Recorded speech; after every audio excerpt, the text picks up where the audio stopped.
Memasuki masa tenang, Panitia Pengawas Pemilihan Panwasli Aceh bersama tim gabungan dari Panwasli Kabupaten Kota, Linmas, dan Satpol PP mulai membersihkan alat peraga kampanye.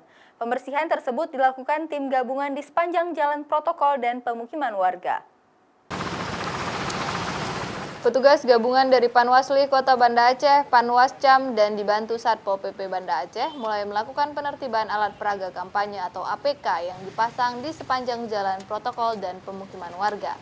Pembersihan APK di masa tenang ini akan dilakukan sampai 3 hari dalam masa tenang sehingga pada hari pemungutan suara pada tanggal 17 April mendatang sudah tidak ada lagi alat peraga kampanye yang terpasang. Sebelumnya, Panwasli telah mengirimkan pemberitahuan kepada masing-masing partai politik dan peserta pemilu lainnya untuk menertibkan APK-nya masing-masing. Bila tidak dilakukan, Panwasli dan tim gabungan akan membersihkannya dalam 3 hari masa tenang ini. Sementara itu, penertiban alat peraga kampanye di wilayah Kota Banda Aceh dibagi dalam 3 zona selama 3 hari di masa tenang.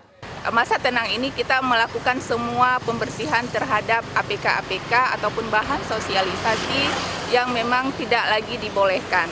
Jadi ini berlaku untuk seluruh Aceh di Provinsi Aceh. Zona A yang terdiri dari 3 kecamatan yaitu Meraksa, Banda Jaya, dan Jaya Baru. Sedangkan di zona B dilakukan penertiban di Kecamatan Baitur Rahman, Kuta Raja, dan Kuta Alam. Sementara itu zona ketiga di Kecamatan Ule Karing, Syahkuala, dan Lumbata. Sedangkan untuk baliho besar akan dilakukan pada malam hari. Mustajab, Kompas TV, Banda Aceh.